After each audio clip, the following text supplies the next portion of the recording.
Assalamualaikum warahmatullahi wabarakatuh. Halo, perkenalkan saya Sanasya Syarafina dengan 3 digit terakhir 047. Saya merupakan mahasiswi Teknologi Rekayasa Otomasi Sekolah Vokasi Angkatan 2023. Pada kali ini saya akan membahas hasil dari praktikum sistem pengendali elektrik. Membahasnya fokus ke kendali motor AC 3 fasa menggunakan VFD XSY AT4 1 fasa. Pertama kita introduce dulu ke motor induksi 3 fasa.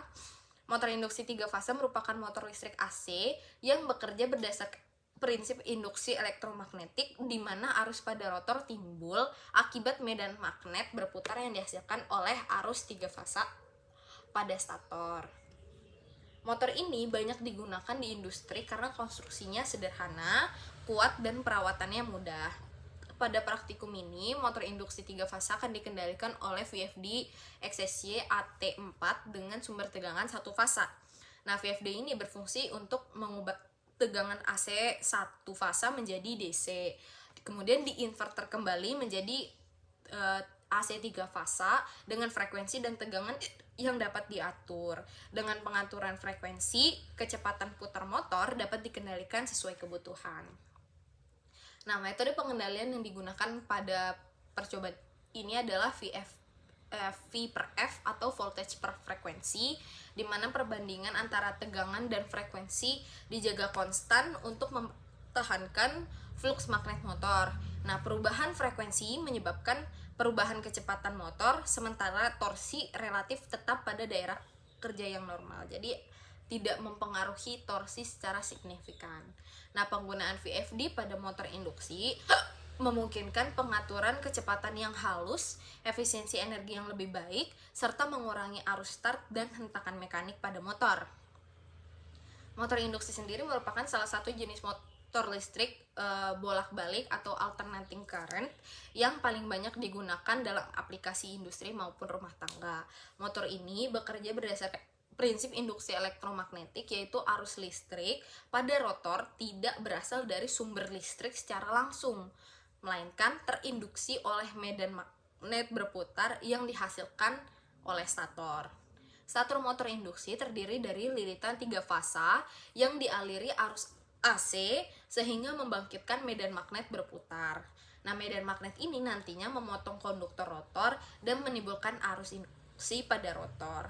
Interaksi antara medan magnet stator dan arus rotor menghasilkan sedikit lebih rendah dari kecepatan medan magnet stator. Nah, kondisi ini yang disebut dengan kondisi slip atau slip ya, yang menjadi ciri utama motor dari motor induksi tersebut. Nah, motor induksi ini memiliki beberapa keunggulan. Antara lain konstruksinya lebih sederhana, biaya perawatannya lebih murah, keandalannya lebih tinggi, serta umur pakai yang cukup panjang. Selain itu, motor ini tidak menggunakan sikat atau brush sehingga lebih tahan terhadap percikan api dan cocok digunakan di lingkungan industri. Berdasarkan jenis rotornya, motor induksi itu dibagi menjadi 2. Yang pertama itu ada motor induksi squirrel cage atau induksi rotor sangkar, dan satunya lagi ada motor induksi rotor belitan atau slip ring. Nah, motor induksi banyak diaplikasikan pada pompa, kipas, konveyor, dan sistem penggerak lainnya karena kemampuan bekerjanya secara stabil dan efisien. Selanjutnya kita bicara mengenai parts dari motor 3 fase. Motor induksi 3 fasa, setiap bagian motor induksi 3 fasa memiliki penting dalam menghasilkan putaran yang efisien, stabil, dan andal. Kerjasama antara stator, rotor, dan sistem mekanik memungkinkan motor induksi menjadi penggerak utama di berbagai aplikasi industri. Nah, di gambar kelihatan ya, ada dari paling kiri itu ada fan cover, ada cooling fans, terus ada wiring box, ada end bell, ada lifting eye, ada nameplate. Untuk datasheet secara kecil ya, sheets kecil, terus ada cast iron frame, terus ada starter coil, ada squirrel cage rotor, ada bearing cell, dan bearing bell dengan fungsinya masing-masing. Nah, tapi fungsi utamanya itu ada di stator dan rotor ini yang sangat krusial ya teman-teman.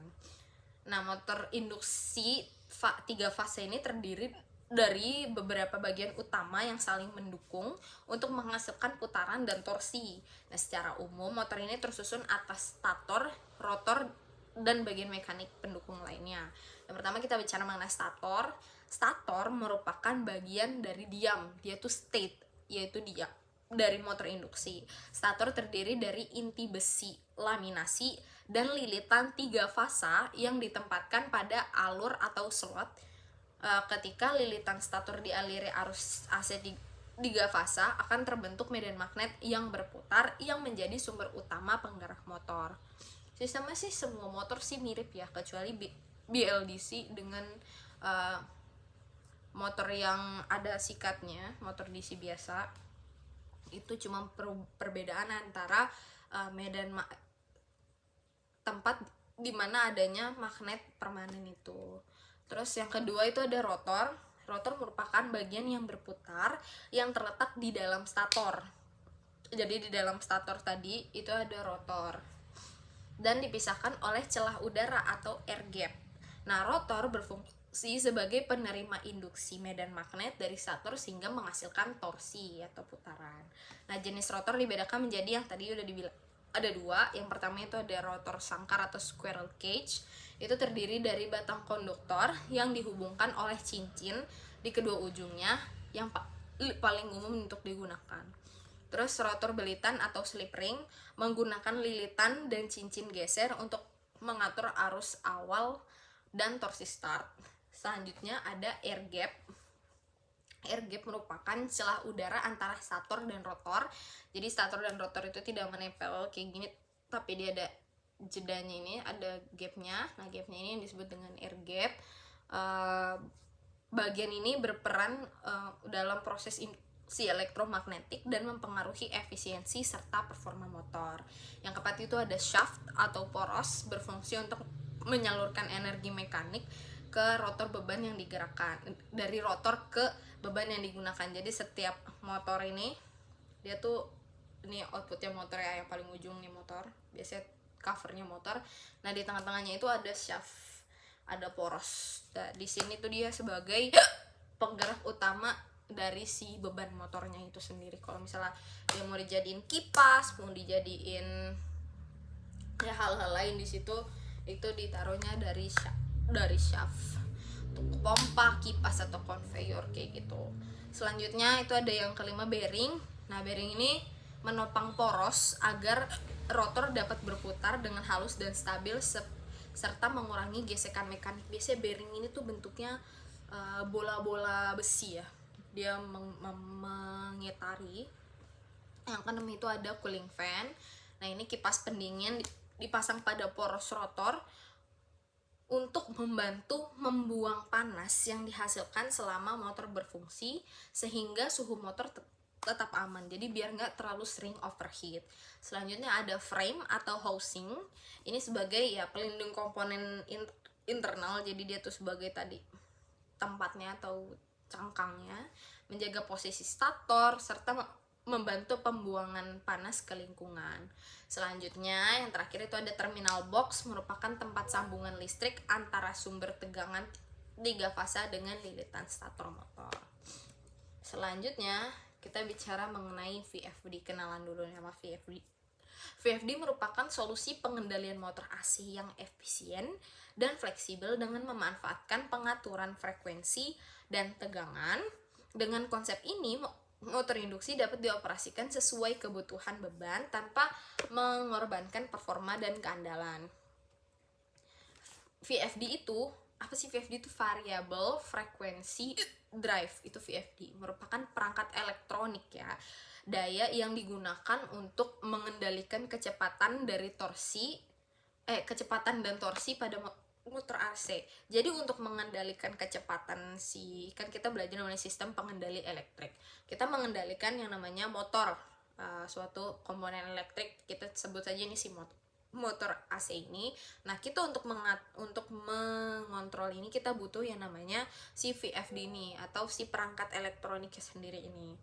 Nah, VFD itu merupakan variable frequency drive. Nah, untuk khususnya pada motor induksi 3 fasa ya, dengan caranya itu mengatur frekuensi dan tegangan yang masuk ke dalam yang masuk ke dalam motor. Nah, prinsip dasar pengendalian VFD ini didasarkan pada hubungan antara kecepatan putar si motor dan frekuensi dari sumbernya. Secara umum, prinsip kerja VFD itu ada 3. Yang pertama itu ada rectifier atau penyearah, terus ada DC link atau filter DC, terus yang ketiga ada inverter. Ini 3 tahapan utama ya. Yang pertama rectifier, tegangan AC dari sumber listrik satu fasa atau 3 fasa diubah menjadi tegangan DC menggunakan dioda atau tiristor. Oke, lanjut. Di proses DC link, tegangan DC disaring atau distabilkan menggunakan kapasitor dan induktor agar lebih halus dan stabil. Terus selanjutnya inverter, tegangan DC-nya kemudian diubah kembali menjadi tegangan AC 3 fasa dengan frekuensi dan tegangan yang dapat diatur menggunakan komponen switching, IGBT atau MOSFET. Nah, untuk pengendalian kecepatan motornya ini, kecepatan motor induksi sebanding dengan frekuensi sumber sesuai dengan persamaan itu ya, NS sama dengan 120 kali F per P, dimana NS ini adalah kecepatan si motor itu, F itu adalah frekuensi, dan P itu polar. Dengan mengubah nilai frekuensi keluaran VFD, kecepatan putar motor dapat diatur secara fleksibel untuk menjaga flux magnet motor tetap konstan. Digunakan metode V per F atau voltage per frekuensi, yaitu perbandingan tegangan dan frekuensi dijaga tetap. Ya, hasilnya ya frekuensi arus dan tegangan itu bisa tegangan dan torsi itu bisa dikontrol atau dikendalikan dengan si VFD-nya dengan frekuensinya tersebut, dari frekuensi tersebut. Selanjutnya ada fungsi dan keunggulan dari VFD. Yang pertama itu mengatur kecepatan motor secara halus dan presisi. Nanti kita akan kasih contohnya langsung setelah ini, cara mengaturnya dan kelebihannya ini bakalan di proving. Terus mengurangi arus start dan hentakan mekanik, terus meningkatkan efisiensi energi, memperpanjang umur motor dan peralatan mekanik. Nah, memungkinkan fungsi proteksi motor dari overcurrent, overvoltage, overload, dan juga overheat kayak gitu. Selanjutnya, aplikasi dari VFD. Nah, VFD ini banyak digunakan pada sistem pompa, kipas, konveyor, elevator, dan mesin industri lainnya, serta pada praktikum kali ini kita pakai VFD motor AC 3 fasa dengan sumber 1 fasa. Selanjutnya ini kita bicara mengenai si inverternya ini sendiri nih yang kita pakai di praktikum kali ini. Inverternya namanya VFD XSY AT4, merupakan perangkat variable frequency drive atau perangkat VFD yang digunakan untuk mengendalikan kecepatan dan torsi motor induksi AC 3 fasa dengan sumber catu tegangan AC 1 fasa. Nah, inverter VFD XSY AT4 ini inputnya 1 fasa, solusi praktis ya, merupakan solusi praktis untuk pengendalian motor induksi 3 fasa pada skala laboratorium dengan prinsip kerja penyarahan, penyaringan DC, dan inverter AC dengan 3 tahap utama yang udah aku jelaskan tadi. Perangkat ini mampu memberikan kendali kecepatan yang efisien, aman, dan mudah diaplikasikan. Nih, kita breakdown lagi. VFD XSY AT4 ini bekerja dengan mengubah sumber tegangan AC 1 fasa menjadi tegangan DC melalui rangkaian rectifier. Nah, tegangan DC tersebut kemudian disimpan dan diratakan pada bagian DC link menggunakan kapasitor. Selanjutnya, inverter mengubah tegangan DC menjadi tegangan AC 3 fasa dengan frekuensi dan tegangan yang dapat diatur sesuai kebutuhan motor. Ini seperti tadi 3 tahapan utama umum ya dari VFD, cara kerjanya VFD, prinsip kerjanya yang pertama tuh dari rectifier, dari tegangan AC dan sumber listrik, dari sumber listrik 1 fasa atau 3 fasa kita ubah menjadi tegangan DC, terus ke DC link atau filter DC, distabilkan dan disaringkan, terus lanjut di inverter kembali ke tegangan AC 3 fasa. Proses konversi ini memungkinkan pengendalian kecepatan motor secara fleksibel karena kecepatan motor induksi berbanding lurus dengan frekuensi sumber. Dengan mengatur frekuensi keluaran dari inverter, kecepatan putar motor dapat dinaikkan dan diturunkan secara bertahap. Nah, kita masuk ke metode pengendaliannya. VFD XSY AT4 ini umumnya menggunakan metode V per F yang udah jelasin tarif voltage per frekuensi. Dan pada metode ini perbandingan antara tegangan dan frekuensi dijaga tetap untuk mempertahankan flux magnet motor agar tetap stabil. Metode V per F ini sangat cocok untuk aplikasi praktikum dan beban umum karena sederhana dan cukup andal. Nah, fungsi dan keunggulannya seperti yang udah aku jelasin tadi ya, ini kita ulang lagi. Penggunaan inverter VFD XSY AT4 beberapa keunggulan, khususnya si inverter yang kita pakai ini. Satu, mengurangi arus start motor sehingga sistemnya lebih aman. Yang kedua itu memungkinkan pengaturan kecepatan motor secara halus. Yang ketiga, mengurangi hentakan mekanik saat motor mulai berputar. Yang keempat, meningkatkan efisiensi energi. Yang kelima, menyediakan proteksi dasar seperti overcurrent, overvoltage, dan overload. Kita masuk ke penerapan dalam praktikum. Ini yang pertama ada setting parameter awal.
Ada pengamatan RPM dengan 10 percobaan pengaturan RPM.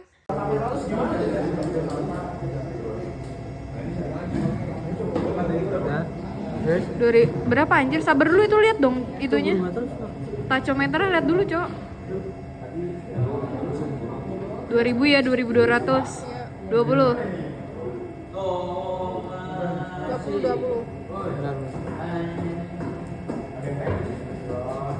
Ya.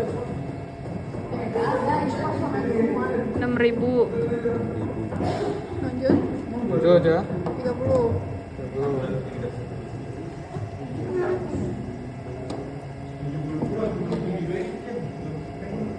Ya, P26 Ini toleransi ya. 9.000. Dah. Oh, 4.000. 40.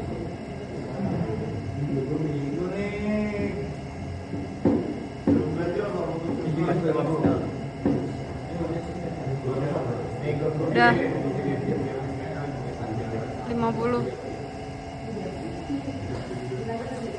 Ya. Tahan ya Zi, tahan. Udah ya? Sabar lu, Cok. Belum. Dah. Udah. 14.000. Iya, tunggu stabil dong.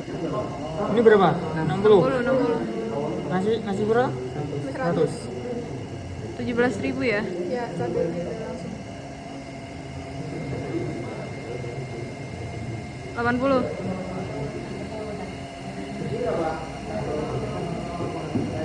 90. 80 aja belum. Belum. Itu 81 kalau di Sabar dulu, sabar. Oke. Oke. Anjir, nggak stabil tuh. Lihat dulu tuh tachometer, lihat tachometernya. belum stabil. Oke, belum stabil.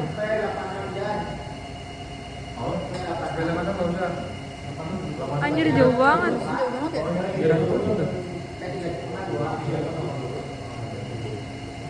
Dene nggak mau sih. Coba kalau 90 dulu aja. Coba.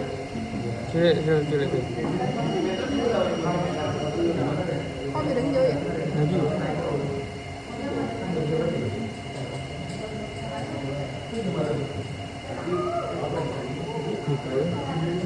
Udah 90 dulu. Oh.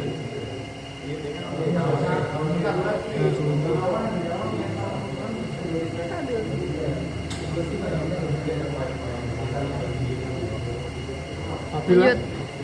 100.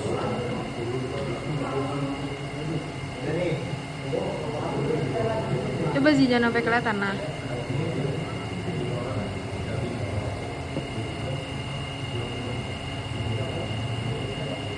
Nah, stabil. Dah. Nah, Pengamatan arus dengan 10 percobaan frekuensi 10 percobaan frekuensi untuk 10 arus. Berikut.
Oke, masuk ke pembahasan dari praktikum yang pertama, perbandingan frekuensi terhadap RPM dan arus phase. Tadi kita udah lihat ya video setting parameter awal, pengamatan RPM dan juga pengamatan arus dari 10 percobaan variasi frekuensi dari 10 sampai 100. Aku udah kasih tabelnya di sini dengan perbandingan frekuensi RPM dengan arus, dan juga aku jadikan grafik.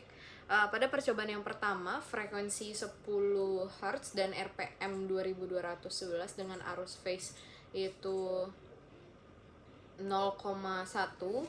Terus percobaan kedua itu 20 Hz dengan RPM 2568. Terus percobaan 3 itu 30, RPM 914 dengan 19,48, 914,8, 0,2 ampere. Terus juga frekuensi yang percobaan keempat itu 40, RPM-nya 1189 dengan arusnya 0,2 ampere.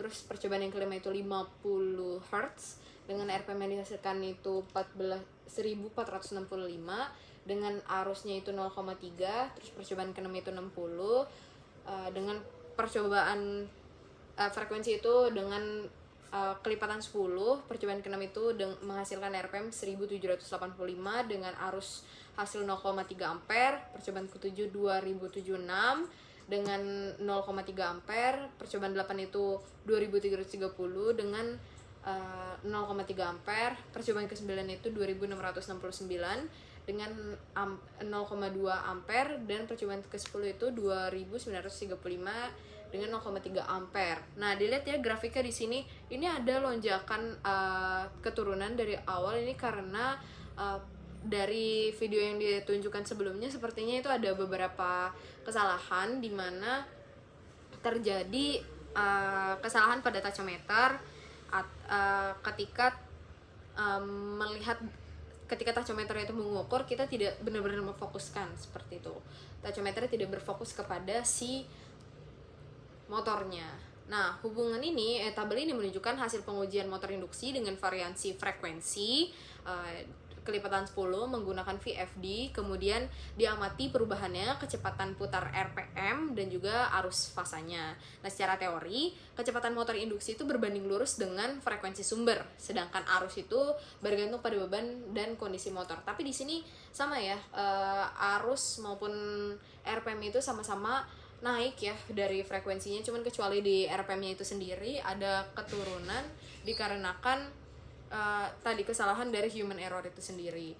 Terus kita lihat hubungan frekuensi terhadap RPM. Sebenarnya secara teoritis kecepatan sinkron motor itu dapat dirumuskan sebagai NS sama dengan 120 kali frekuensi per P, atau P itu polar atau banyaknya kutub. Namun kecepatan rotor aktual atau NR itu selalu lebih kecil daripada kecepatan sinkron karena adanya slip gitu. Terus untuk mendapatkan NR sendiri itu adalah NS dikalikan 1 kurang slip, besarannya slip itu sendiri. Nah, pada tabel terlihat bahwa kenaikan frekuensi dari 10 Hz hingga 100 Hz itu menyebabkan RPM meningkat secara umum ya, meskipun tidak sepenuhnya linear ya. Ketidaksesuaian tadi, yang turunan tadi itu dapat disebabkan oleh adanya slip motor yang berubah terhadap beban ataupun kehilangan mekanik dan listrik, adanya tidak akurasi ya alat ukurnya dari tachometer atau dari human error sendiri.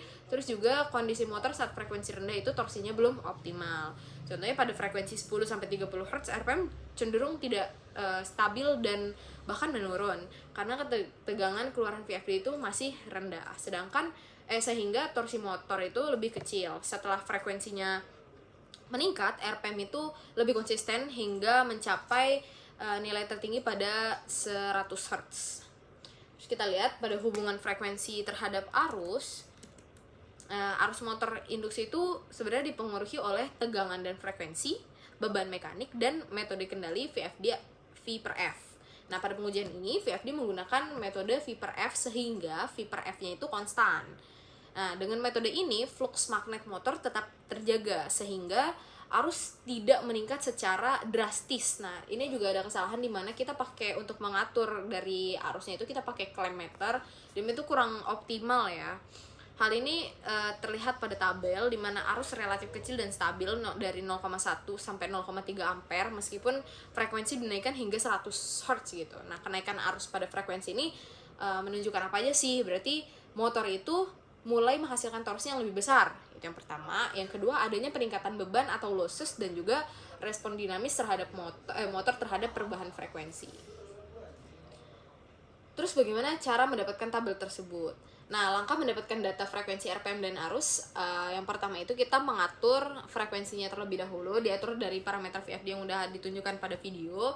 Terus untuk mengatur RPM-nya kita menggunakan tachometer atau dibaca dari panel VFD. Kalau kita tadi percobaannya pakai tachometer, kemudian kita bandingkan lagi dengan nilai teoritis dan rumus kecepatan sinkron dari NS, NR tadi, dan arus fasanya diukur menggunakan kelameter atau bisa pakai multimeter. Sebenarnya untuk memakai multimeter itu secara teoritis dan secara harusnya aktualnya dia lebih sedikit ya perbedaannya. Seperti itu. Nah, nilai yang diperoleh merupakan kecepatan aktualnya, bukan kecepatan teoritis, sehingga dipengaruhi oleh slip dan kondisi beban.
Oke, pada hasil frekuensi akselerasi dan deakselerasi berdasarkan hasil percobaan dapat disimpulkan bahwa nilai P34 dan P42 itu berbanding terbalik dengan waktu akselerasi dan deakselerasi motor. Semakin besar nilai parameter laju perubahan frekuensi, semakin cepat motor mencapai atau menurunkan frekuensi target. Selain itu, arus fasa tetap stabil selama pengujian.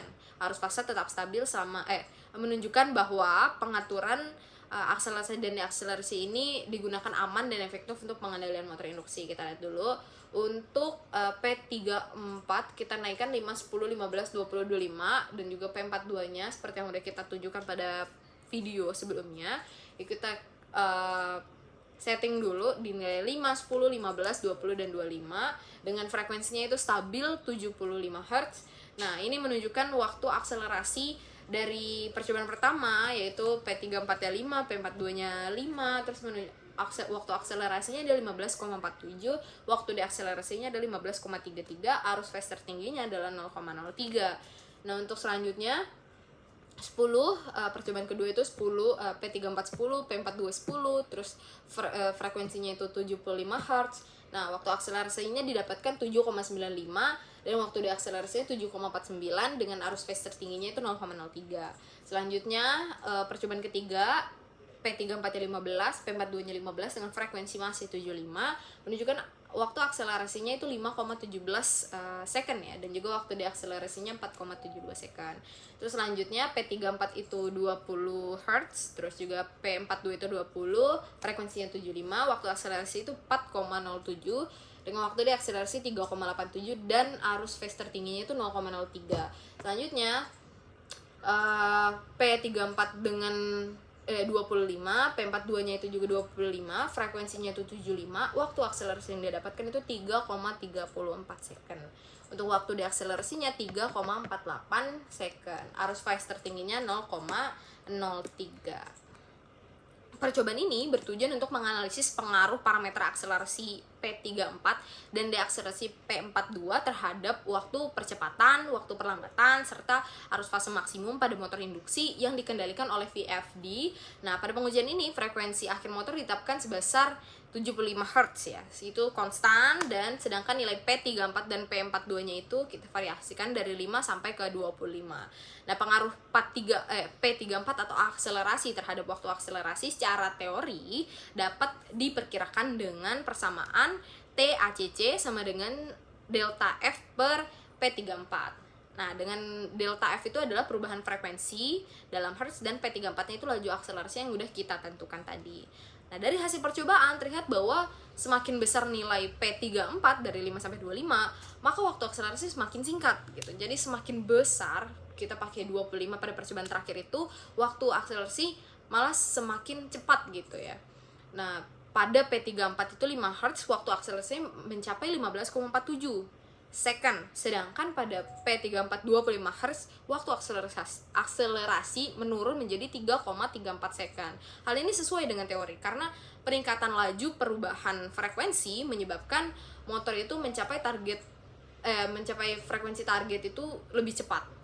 Nah, pengaruh ke P42 atau deakselerasi terhadap waktu deakselerasi itu dapat secara teoritis ya, dapat dihitung dengan rumus sama TDCC atau deakselerasi sama dengan delta F perubahan frekuensi terhadap waktu dibagi P42 atau C yang udah kita tentukan tadi dari 5 sampai 25. Nah, hasil percobaannya menunjukkan bahwa kenaikan P42 memperpendek waktu deakselerasi. Nah, pada P42 5 Hz, waktu deakselerasinya tercatat 15,33 second. Sedangkan pada P42 itu tercatat P42 itu 25 Hz, waktu deakselerasi berkurang menjadi 3,48 second. Nah, inilah waktu deakselerasi yang sedikit berbeda dari waktu akselerasi disebabkan oleh inersia motor dan beban mekanik, atau kalau saya salah satunya adalah dengan human error karena kita pakai timernya manual, jadi kemungkinan besar itu ada perbedaan dari tidak konsistenannya untuk pemencetan timernya itu. Nah, hubungannya dengan arus fasa tertinggi, pada seluruh variasi parameter tercatat konstan yaitu 0,03 ampere. Hal ini menunjukkan bahwa pengaturan akselerasi dan deakselerasi yang dilakukan masih berada dalam batas aman. Nah, serta VFD itu mampu mengontrol kenaikan arus secara efektif. Metode kendali V per F konstan yang digunakan oleh VFD membantu menjaga flux magnet motor tetap stabil selama proses percepatan dan perlambatan. Nah, kenapa ada perbedaan kecil antara waktu teoritis dan hasil pengukuran? Itu ada beberapa faktor, diantaranya yang pertama respon dinamis motor terhadap perubahan frekuensi, yang kedua itu ada inersia rotor dan beban, 3 resolusi waktu pada sistem pengukuran, 4 delay internal pada sistem kendali VFD. Cuman saya kira pada percobaan ini yang lebih besar ada pengaruh dari human error-nya. Dari beberapa kali kami melakukan praktikum itu ada slip ya, bukan slip, seperti kayak ada telat atau delay dari manusia itu sendiri untuk memberhentikan benar-benar motor itu berhenti itu kapan. Oke teman-teman, aku mau sebelumnya salah satu hal paling krusial dalam pembacaan dalam praktikum ini dari inverter itu, kita harus tahu bahwasanya ada yang namanya datasheet. Apa sih itu P00, P34, P42 itu taunya dari mana, bagaimana cara mengetahuinya. Dan di sini aku mau tunjukin ada yang namanya operating instructions, yaitu dari inverter itu sendiri. AT simple general series, kita pakai yang AT4 single phase to 3 phase, atau sama kayak AT1 ya, single phase to 3 phase. Nah, di pertama ini ada chapter pertama, installations and wiring, yang nomor 1 main circuit terminal and function descriptions, single phase to 3 phase for AT1 dan AT4. Nah, ini dilihat ya, terminal labelnya ada L dan N, 220 volt, dan N itu AC input atau netral. Itu merupakan single phase AC 220 input terminal atau terminal plus dan negatif lah. Nah, UVW ini merupakan output terminalnya, connect ke 3 fase dari output ya, output terminal untuk ke 3 fase AC motor, seperti itu, dari 220 VAT1, 380 VAT4, dan sebagainya. Terus selanjutnya ada GND, itu sebagai grounding terminal. Untuk selanjutnya yang nomor 2 itu ada single phase input and output for AT2. Ini sebenarnya ya kita tidak memakai yang ini, untuk pada praktikum ini kita pakai yang AT4 ya. Cuman nggak apa-apa, kita baca juga di sini ada berapa nih? 1 2 3 4 5 6. Ada 6 terminal ya. Yang pertama itu ada GND, itu grounding terminal. Terus ada L dan N, itu merupakan single phase AC 220 input terminal. Bisa pokoknya dua-duanya itu untuk 220 input. Terus UVW yaitu sebagai output terminal connect to single phase 220 VAC motor. Jadi terminal WVU itu untuk W dan V itu bisa 220 volt main coil, dan U itu sebagai secondary coil, terus juga atau coil yang kedua. Terus single phase AC to motor. Jadi ini untuk satu fasa ke motor AC. Terus selanjutnya yang ketiga ada 3 phase input and output for AT3, RST dan WVU. Nah, terminal labelnya itu ada 6 juga ya. Ada RST yaitu merupakan 3 phase AC 380 input terminal. Jadi kita pakai inputannya 380. Itu di fase yang sebelah kiri, yang RST yang 380, yang RST ya. Terus yang UVU itu merupakan output terminal connect to 3 phase 380 VAC motor. Jadi dia sebagai output terminal outputnya dengan menghasilkan 3 fasa 380 volt AC motor, dan GND-nya itu grounding. Nah, ini ada terminal input digital X6 ya, dari 15 volt 24 volt. Nah, fungsional itu portnya ya, kita bicara mengenai port terminal. Yang pertama itu ada 15 volt dan 24 volt. Fungsional deskripsinya untuk power output ya, power output 200 mA 15 volt atau 24 volt output. Terus yang X6 merupakan input port 6 reversing switch, atau digunakan untuk mengubah arah putaran motor, kita pakai untuk reverse. Terus selanjutnya ada X5 input port 5 reverse rotation control switch, itu berfungsi sebagai kontrol tambahan untuk arah putaran balik motor. Terus X4 itu input port 4 forward rotation control switch, berfungsi untuk mengatur putaran maju atau forward motor. Terus X3, X2 dan X1 itu merupakan input port section speed 321 dengan fungsi untuk pemilihan kecepatan bertingkat multi speed, yaitu X1 itu kecepatan speed 1 ya, X1, X2, X3 itu speed 1, speed 2, speed 3 kecepatan 1, kecepatan 2, kecepatan 3. Terus input akan aktif apabila terminal XI dihubungkan dengan terminal COM. Terus selanjutnya adalah COM atau common ground. Merupakan terminal kontrol analog dan daya. Nah, bagian ini menjelaskan terminal yang digunakan untuk kontrol kecepatan berbasis sinyal analog serta catu daya bantu untuk rangkaian eksternal. Yang pertama itu ada COM, ini lanjutannya ya. COM, terus tadi COM udah, VL1 berfungsi untuk input tegangan analog 0 sampai 5 volt atau 0 sampai 10 volt yang digunakan untuk mengatur frekuensi keluaran inverter secara kontinu, misalnya melalui potensiometer dan yang lain-lain ya analognya. Terus selanjutnya kita pakai yang ada CI atau current input, digunakan sebagai input arus 4 sampai 20 mA. Umumnya dipakai pada sistem industri karena lebih tahan terhadap gangguan dan noise. Selanjutnya ada 5 volt per 10 volt power output, merupakan tegangan referensi 5 volt atau 10 volt dengan arus maksimum 20 mA. Biasanya digunakan untuk memberi catu daya pada potensiometer pengatur kecepatan. Kita masuk ke tabel selanjutnya, multi speed input frequency control table, merupakan terminal output digital dan relay. Nah, terminal ini digunakan untuk indikasi status dan pengendalian beban eksternal seperti SP1 dan SP2. Section speed 1, section speed 2. Itu merupakan output digital tipe open collector yang dapat digunakan sebagai sinyal status inverter seperti running, fault, atau kondisi tertentu sesuai pengaturan parameter. Terus ada TA, TB, TC. Selanjutnya atau relay outputnya merupakan kontak relay internal inverter dengan spesifikasi 250 VAC 5 ampere, 30 VDC 3 ampere. Nah, konfigurasi kontaknya TA dan TB itu normally closed atau NC, dan TATC itu merupakan normally open atau NO. Nah, relay ini dapat digunakan untuk alarm, indikator, atau interlock system. Terus masuk ke multi speed yang ketiga, multi speed input frekuensi control table, merupakan pengaturan kecepatan motor secara bertingkat atau multi speed menggunakan kombinasi input digital X1, X2 dan X3 nih. Kombinasi input digitalnya ini. Nah, setiap kombinasi logika input menghasilkan frekuensi keluaran tertentu. Nah, 0 berarti terminal input dihubungkan ke COM. Nah, 1 berarti terminal input tidak dihubungkan ke COM. Nah, contoh pembacaan tabelnya, main speed 50 Hz itu sama dengan X1 atau sama dengan 1, X2 sama dengan 1, X3 sama dengan 1.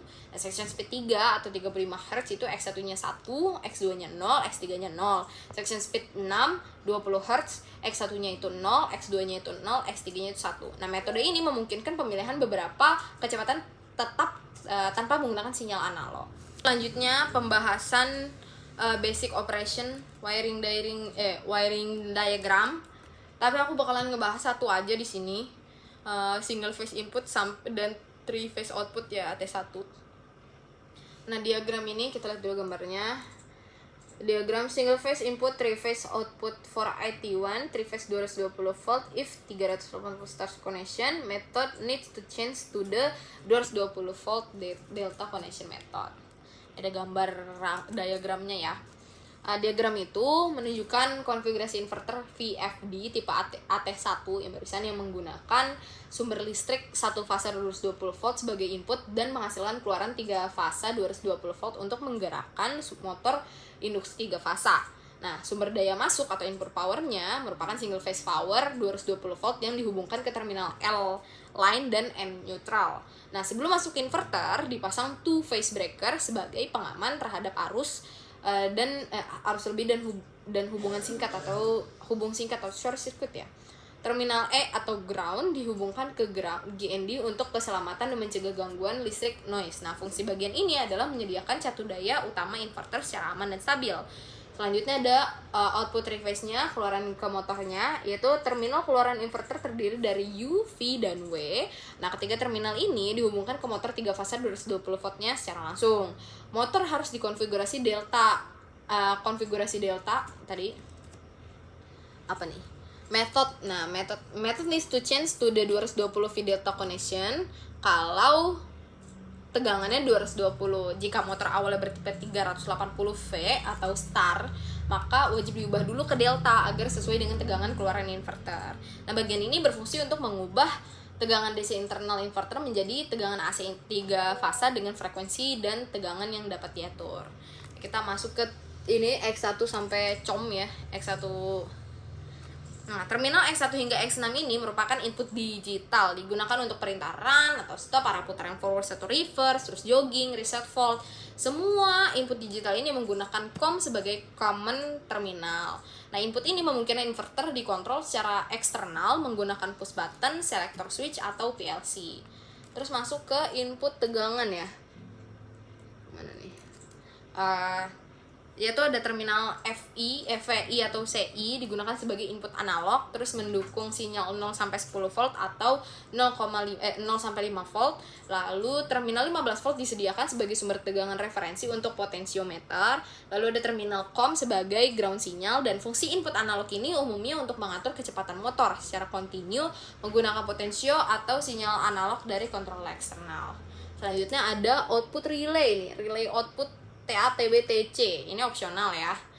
Terminal TATB dan TC adalah relay output. Nah, digunakannya untuk indikator status inverter, alarm fault, interlock system. Nah, relay ini berfungsi bersifat dry kontak atau kontak kering sehingga fleksibel untuk berbagai kebutuhan kontrol. Selanjutnya ada open collector output ya, SP1.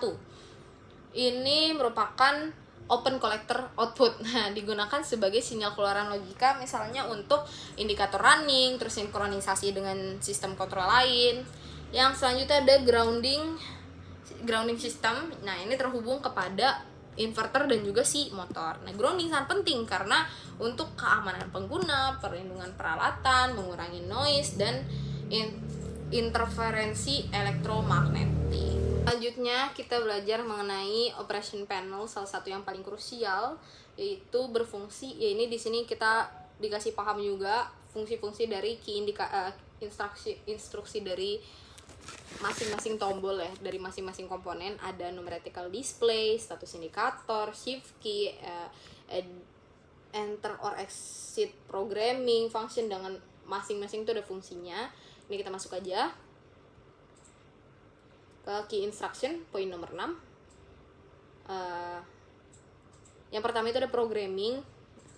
Yang programming ini for selecting mode or programming mode. Jadi kita biasa memilih mode atau program yang mau tuh untuk apa. Jadi kita mau P berapa, seperti itu. Terus press this key for modifying parameter. Juga kita bisa tekan ini untuk memodif atau mengubah ya parameternya. Terus yang kedua ada function atau kita bisa pakai save. Nah, function data setting key ini untuk normal mode-nya kita harus menekan key ini untuk mendisplay atau menunjukkan informasi dari inverternya. Nah, ini seperti target frekuensinya beberapa, output frekuensinya, dan arus dan temperatur. Nah, terus key yang atas, segitiga madep atas itu parameter number or parameter value increase. Jadi kita menaikkan si parameter number atau nilai parameter.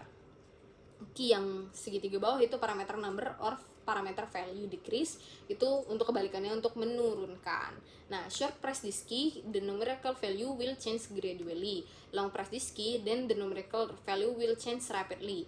Kalau misalnya kita ngetapnya 111, dia akan naiknya secara bertahap, jadi satu angka.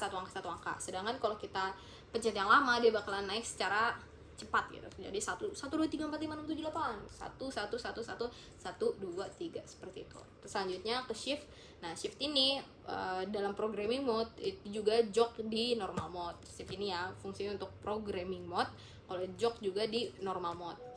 Nah, forward atau reverse itu untuk switching key, untuk mengganti key-nya, untuk switch itu kayak mengubah ya, untuk switch. Nah, kalau start itu untuk memulai inverter outputnya, jadi kita sudah memulai si inverternya. Kalau stop atau reset itu berfungsi untuk breakdown atau voltage resetting. Nah, please modify the parameter under the stop state, otherwise the change parameter cannot be saved. Jadi kita harus memodifikasi parameternya ketika keadaan mati. Kalau enggak, parameter yang udah diganti tidak bisa disimpan. Nah, ini ada parameter specification. Aduh, banyak banget ini ya, dari P00 sampai ke P127. Nah, aku kasih dua yang tadi kita pakai, itu ada P34 main rising velocity dan juga P42 main descent velocity. Jadi fungsi utamanya itu salah satunya untuk maju, forward dan juga reverse atau anti clockwise, mundur. Masing-masing ada pengubahannya seperti yang udah kita lakukan tadi di. Nah, ini salah satu parameter penting karena bagaimana cara kita bisa tahu apa yang perlu diubah ketika kita menyeting parameter awal. Nah, itu pertama kita harus lihat apa yang kita mau setting dari si inverternya ini sendiri, dari bagaimana cara kita tahunya, cara menggunakan itu seperti apa untuk menyeting maksimum tegangan maksimumnya itu berapa, yaitu kita harus lihat dari datasheetnya. Ini seperti P00 maximum voltage itu parameter range-nya itu dari 0 sampai 220 volt atau 380 volt, dengan defaultnya itu 220 atau 380 dengan besaran unitnya adalah volt. Sebelah kanan, yang paling kanan seperti contoh lagi P01 reference frekuensi itu ada 0 sampai 400 ya. Kita mau frekuensinya tuh P01 kita pakai berapa? Mau 75 kah? Mau 100 kah? Mau 200 kah? Nah, di sini default itu ada 50. Kalau kita tanpa men-setting defaultnya, itu bawaannya 50 Hz. Nah, itu unitnya adalah satuannya Hertz. Jadi kalau kalian mau buat di kilohertz, megahertz, atau dibuat seperti itu bisa ya. Selanjutnya kita ada P02 intermediate voltage. Nah, ini ada di voltage 110-190. Jadi kita bisa tahu sebenarnya tanpa kita menyeting, kita udah langsung running running inverternya, apakah motor itu bisa berjalan atau tidak. Sebenarnya bisa-bisa saja. Jadi kita harus lihat dulu defaultnya ini seperti apa, tegangan referensinya yang masuk itu berapa, tegangan yang ada di defaultnya itu berapa. Itu bisa lihat di parameter specification. Yang aku akan tunjukkan ya beberapa yang sangat penting ya, seperti yang udah kita cobakan tadi P34 dan P42, terus P00, P01, seperti itu teman-teman. Terima kasih, aku harap video ini dapat membantu teman-teman semuanya untuk belajar mengenai VFD ya, fungsi dari VFD, terus penggunaannya VFD, terus dari inverter itu sendiri, belajar motor induksi 3 fasa, bagaimana cara mengontrol, dan juga pengaruh apa aja sih frekuensi dan tegangan terhadap torsi dan juga kecepatan, terus bagaimana cara untuk forward dan reverse. Harapannya teman-teman bisa menjawab dari sini, bagaimana cara membaca datasheet, terus datasheet ya dari inverter itu seperti apa ya, seperti itu. Jadi terima kasih atas perhatiannya, saya ucapkan sampai jumpa di next video, bye.